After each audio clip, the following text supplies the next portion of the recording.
Hello friends, class 6 के R S Agarwal में हम एक्सरसाइज 10D में क्वेश्चन नंबर 12 तक खत्म कर चुके थे और आज हम 13 से पढ़ेंगे। ठीक है, 13 में देखिए लिखा है कि if 20 worker can build a wall in 15 days, how many days will 8 worker take to build a similar wall. यहाँ पे देखिए 24 वर्कर मिल के यहाँ पे 15 दिन में एक दीवार तैयार कर दे रहे हैं। ठीक है, तो पूछ रहा है कि 8 वर्कर जो है उसी तरह के सिमिलर जो दीवार है वो कितने दिन में तैयार करेंगे। ठीक है, तो यहाँ देखिए इसका जो आंसर है वो ऑप्शन नंबर बी हो जाएगा 45 डेज। कैसे, यहाँ देखिए जब यहाँ पे बोला था कि 24 वर्कर एक दीवार को 15 दिन में कर रहे हैं, तो जब ज़्यादा वर्कर हैं और काम कम ख़त्म कर रहे हैं, ठीक है, तो एक वर्कर जो है वो ज़्यादा टाइम लेगा। तो एक वर्कर जो है वो 15 और 24 को मल्टीप्लाई कर देंगे, मतलब एक वर्कर जो है उसी दीवार को 360 डेज़ में कंप्लीट करेगा। ठीक है, मतलब जहाँ देखिए वर्कर ज़्यादा रहेंगे तो काम करने में टाइम कम लगेगा। ठीक है, और अगर वर्कर कम रहेंगे तो काम जो है वो ज़्यादा टाइम में होगा, तो यहाँ पे मल्टीप्लाई हो गया। हमसे पूछा था फिर 8 वर्कर कितने दिन में काम करेंगे, तो जब 1 वर्कर जो है वो 360 डेज़ में काम करेंगे तो 8 वर्कर को क्या करेंगे, यहाँ पर डिवाइड कर देंगे, मतलब कि 45 डेज़। ठीक है, क्वेश्चन नंबर 14 देखिए, 14 कह रहा है if 40 man can finish a piece of work in 26 days, मतलब यहाँ पे 40 मैन जो है वो एक काम के टुकड़े को जो है 36 डेज में ख़त्म कर रहा है। तो कह रहा है कि how many man will be required to finish it in 20 days. तो उसी काम को अगर 20 डेज़ में ख़त्म करना है तो हमें कितने मैन की रिक्वायरमेंट चाहिए, मतलब कितने लोगों की ज़रूरत पड़ेगी। तो इसका आंसर देखिए, इसका आंसर मैं लिखी हूँ यहाँ पर 52, जो कि आपका ऑप्शन नंबर ए है। कैसे हुआ है, यहाँ देखिए number of man required to finish the work in 26 days equal to 40, मतलब कि 26 डेज में वो 40 लोग मिलकर काम ख़त्म कर रहे हैं। तो उसी काम को जो है अगर ख़त्म किया जाए एक दिन में, कि मतलब एक दिन में कितना काम ख़त्म हो रहा है, कितने मैन मिलकर ख़त्म करेंगे, तो यहाँ देखिए मल्टीप्लाई कर देंगे 40 इंटू 26, तो यहाँ पे 1040 मैन जो है वो एक दिन में ख़त्म करेंगे, मतलब कि अगर ज़्यादा वर्कर रहेंगे तो काम जो है वो जल्दी ख़त्म हो जाएगा। ठीक है, तो हमसे पूछा है कि कितने मैन जो है वो उसको 20 डेज़ में ख़त्म कर देंगे। तो 20 डेज़ के लिए करना है, यहाँ पे इतने मैन एक दिन का काम एक दिन में ख़त्म कर रहे हैं, तो 20 डेज़ के लिए क्या करेंगे, इसी से इसको डिवाइड कर देंगे। तो यहाँ 0 से 0 कैंसिल हो गया और इसको डिवाइड करने पे इसकी वैल्यू आई है 52।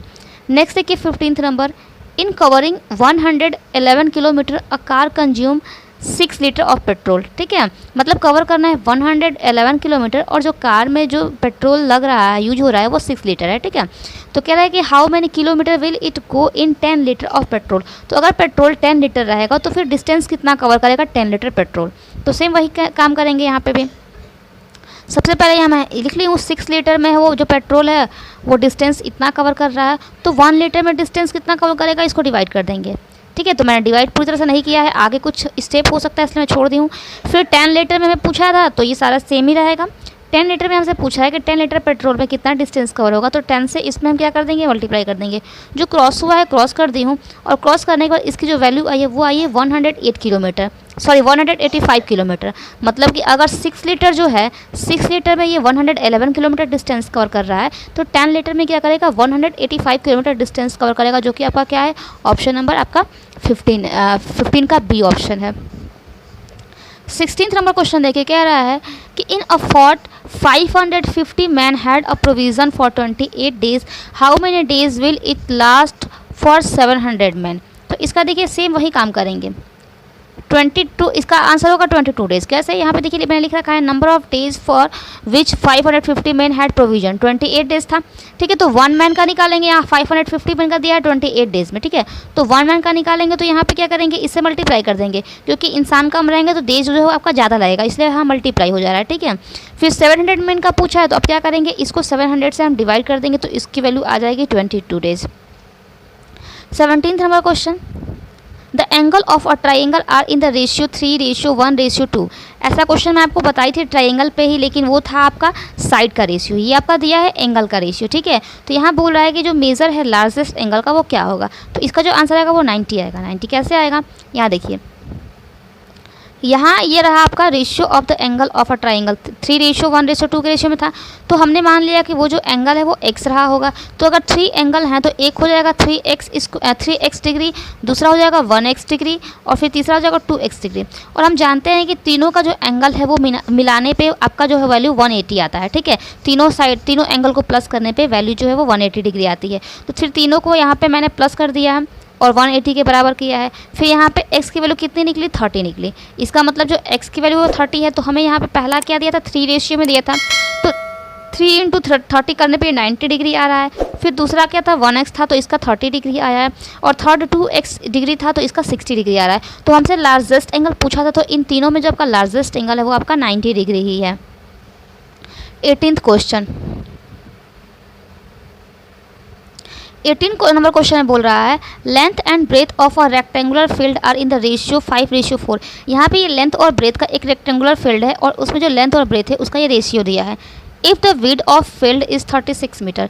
यहाँ पे देखिए, यहाँ पे दे दिया है कि जो इसका ब्रेथ है वो क्या है, 36 मीटर है, तो लेंथ कितना है। तो इसका देखिए, इसका आंसर 45 आएगा। कैसे, यहाँ पे लेंथ और ब्रेथ का रेशियो दिया है, तो हम मान लेंगे कि जो x है वो कोई नंबर होगा, जैसे कि, तो जब x कोई नंबर होगा तो लेंथ क्या हो जाएगा, 5 और 4 के रेशियो में है, तो लेंथ हो जाएगा 5x और ब्रेथ हो जाएगा 4x। अब ब्रेथ की वैल्यू हमारी दी हुई थी 36, तो यहाँ पे 4x इक्वल टू क्या हो जाएगा, 36। यहाँ से x की वैल्यू निकालेंगे तो यहाँ पे हो जाएगा 9। ठीक है, तो इसका मतलब यहाँ पे लेंथ 5x था, तो 5 इंटू 4 कर देंगे तो 45। यहाँ देखिए 4 इंटू यहाँ पे 9 कर रहे हैं तो 36 भी आ रहा है, जो कि इसका ब्रेथ था। ठीक है, तो उसी के बराबर करके यहाँ पे मैंने इसको निकाल दिया है, तो यहाँ पे लेंथ आ गया आपका 45 मीटर। 19th नंबर क्वेश्चन देखिए, 19th कह रहा है कि इफ़ अ बस कवर 195 किलोमीटर इन 3 आवर्स। मतलब एक बस जो है वो 3 घंटे में 195 किलोमीटर डिस्टेंस कवर कर रही है। फिर और ट्रेन जो है, ट्रेन की स्पीड देखिए, ट्रेन जो है वो 4 आवर में 300 किलोमीटर डिस्टेंस कवर कर रहा है। तो हमें क्या बोला है, दोनों के रेशियो को स्पीड पूछ दी है, तो हम क्या करेंगे, दोनों का स्पीड पहले निकाल लेंगे। और स्पीड का फॉर्मूला क्या होता है, डिस्टेंस अपॉन टाइम। तो यहाँ पे मैंने बस का निकाला हुआ है स्पीड, और यहाँ पे फिर ट्रेन का स्पीड निकाली हूँ। ठीक है, और दोनों का रेशियो पूछा है तो इसको दोनों को अपॉन के फॉर्म में रखी हूँ।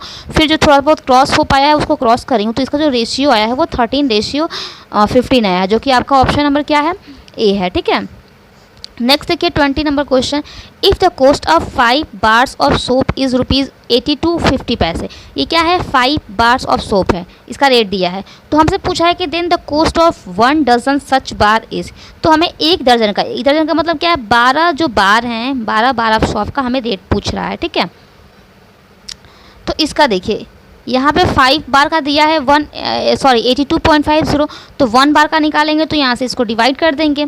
ठीक है, डिवाइड करने पे इसकी वैल्यू है 16.5। उसके बाद हमें 12 बार का पूछा है, तो हम 12 से इसको मल्टीप्लाई कर देंगे। मतलब कि यहाँ पे एक दर्जन का पूछा था ना, तो एक दर्जन में 12 बार होते हैं, तो मैं यहाँ पर डायरेक्ट 12 बार ही लिखती हूँ। ठीक है, 12 बार का निकालेंगे तो 12 से मल्टीप्लाई करके निकालेंगे, तो इसकी जो वैल्यू आ रही है वो 198 रुपीज़ आ रही है, जो कि आपका ऑप्शन क्या है, आपका ऑप्शन नंबर सी है। ठीक है, 21 क्वेश्चन देखिए, 21 में कह रहा है कि if the cost of 30 packet of 8 pencil each is 600। मतलब यहाँ पे क्या है, 30 पैकेट से 8 पेंसिल के। ठीक है, मतलब कि एक पैकेट में आपके 8 पेंसिल हैं। ठीक है, तो यहाँ पे 30 पैकेट हैं और 600 उसका रेट है ईच का। तो हमसे पूछा है कि what is the cost of 25 packet of 12 pencil each. तो अगर एक पैकेट में 25 पेंसिल लगते हैं, और एक पैकेट में 12 पेंसिल लगते हैं, तो उस तरह के 25 अगर पैकेट्स हैं तो उसका रेट क्या हो जाएगा। थोड़ा सा ये घुमाने वाला क्वेश्चन है, थोड़ा ध्यान दीजिएगा इस पर। देखिए, सबसे पहले मैं क्या लिखी हूँ, cost of 30 packet of 8 pencil each. 8 pencil each था 30 पैकेट में, तो इसका जो है वो 300 रुपीज़ था। तो अगर हम एक पैकेट का निकालते हैं, एक पैकेट रहेगा उसमें 8 ही पेंसिल रहेगा। ठीक है, तो हम क्या करेंगे, डिवाइड कर देंगे, तो इसका 20 रुपीज़ आ रहा है। मतलब कि एक पैकेट है उसमें 8 पेंसिल है। ठीक है, तो उसका रेट 20 रुपीज़ आ रहा है। तो यहाँ पे एक पैकेट का और 8 पेंसिल का निकाली हूँ। फिर मैं क्या कर दी हूँ, एक पेंसिल का निकाली हूँ, क्योंकि यहाँ पे तो ये जो निकला हुआ है वो तो 8 पेंसिल का रेट निकला है 20 रुपीज़, क्योंकि एक पैकेट में 8 पेंसिल है, तो 8 पेंसिल का रेट जो है वो 20 रुपीज़ है। तो अब क्या निकाली हूँ, 1 पेंसिल का रेट निकाली हूँ। 1 पेंसिल का निकाली हूँ तो 20/8 कर दी हूँ, क्योंकि इस वाले पैकेट में 8 पेंसिल था, तो ये आ गया। ठीक है, अब हमें निकालना है कि 1 पैकेट ऑफ 12 पेंसिल, मतलब पैकेट एक रहेगा और पेंसिल 12 रहेगी। ठीक है, तो यहाँ देखिए एक पेंसिल का ये रेट दिया है 20/8, और हमें क्या करना है, एक पैकेट में 12 पेंसिल रखना है, तो 12 से मल्टीप्लाई कर देंगे। ये एक पेंसिल का रेट दिया है तो हम 12 से मल्टीप्लाई कर रहे हैं 12 पेंसिल का रेट निकालने के लिए। तो इसको डिवाइड करने पे इसकी जो वैल्यू आई है वो 30 आई है। इसका मतलब कि अगर एक पैकेट है उसमें 8 पेंसिल है तो 20 रुपीज़ हो गए, और अगर एक पैकेट है और उसमें 12 पेंसिल है तो उसका रेट बढ़ के 30 रुपीज़ हो गया। तो हमसे पूछा था कि 25 पैकेट ऑफ 12 पेंसिल, तो 25 का जब निकालेंगे तो एक पैकेट में 12 पेंसिल हो गया, तो वैसे ही 25 का निकालेंगे तो इसमें 30 में क्या करेंगे, 25 से मल्टीप्लाई कर देंगे, तो आपका आंसर क्या आ गया, 750 आंसर आ गया। नेक्स्ट देखिए 22, a rail journey of 75 kilometre cost ₹215। ठीक है, यहाँ पे एक रेल जर्नी दिखा रहा है जो कि 75 किलोमीटर का रेट जो दिया है वो ₹215 कोस्ट दिया है। तो हमसे पूछ रहा है कि how much will a journey of 120 kilometre cost, मतलब कि 75 किलोमीटर का जो कोस्ट है वो 215 है, तो 120 किलोमीटर कोस्ट का कितना रुपीज़ हो जाएगा। तो यहाँ देखिए, यहाँ 75 का दिया हुआ है इतना, तो पहले हम 1 किलोमीटर का रेट निकाल लेंगे, फिर 1 किलोमीटर रेट का कोस्ट क्या होगा। तो 1 किलोमीटर का निकालेंगे तो 215/75 कर देंगे। ठीक है, ये 1 का, लेकिन हमसे 1 का नहीं पूछा है, हमें 120 का पूछा है, तो 120 का निकालेंगे तो 120 को इसमें मल्टीप्लाई कर देंगे। फिर जो क्रॉस हुआ है क्रॉस करी हूँ, और क्रॉस करने के बाद इसका जो वैल्यू आया वो 344 रुपीज़ हुआ है। नेक्स्ट देखिए, the first, second and fourth term of a proportion are 12, 21 and 14 respectively. Its third term is, यहाँ पे 3 दिया हुआ है और 1 नहीं दिया है। तो देखिए यहाँ फर्स्ट सेकंड हो गया, ये फर्स्ट टर्म था, ये सेकंड टर्म था, पहले हमने थर्ड को एक्स मान लिया। ठीक है, थर्ड टर्म पे एक्स रख दिया, और फिर यहाँ पे ये फोर्थ टर्म दिया हुआ ही था। फिर मैं इसको क्या कर रही हूँ, प्रोडक्ट ऑफ मीन्स और प्रोडक्ट ऑफ स्ट्रीम से निकाली हूँ। प्रोडक्ट ऑफ मीन्स में क्या होगा, सेकंड थर्ड आएगा तो इसका मल्टीप्लाई की हूँ, फिर equal to product of extreme से तो 12 और 14 का मल्टीप्लाई की हूँ। ठीक है, अब यहाँ से एक्स की वैल्यू निकाल ली हूँ, जो भी डिवाइड होके निकला हुआ है यहाँ पे वो 8 आया है। ठीक है, इसका मतलब यहाँ पे थर्ड टर्म है वो क्या हो गया, 8 हो गया। लास्ट वाला question, 10 boys can dig a pitch in 12 hours. यहाँ पे 10 बॉयज़ मिलके एक डिग खोद रहे हैं। ठीक है, 12 आवर्स में। तो कह रहा है कि how long will 8 boys take to do it. तो 8 बॉयज़ इसी काम को कितने घंटे में करेंगे।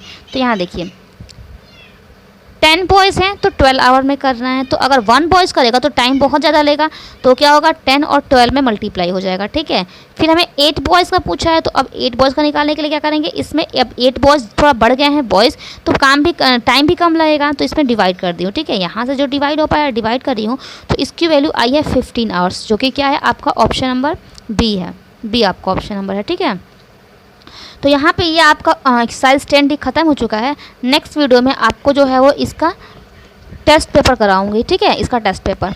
तो वीडियो अच्छी लगे तो लाइक कर दीजिए, चैनल पर नया है तो चैनल सब्सक्राइब कर दीजिए, और बेल आइकन को प्रेस कर लीजिएगा। वीडियो हेल्पफुल है तो अपने फ्रेंड के साथ भी इसे शेयर करिए। Thank you.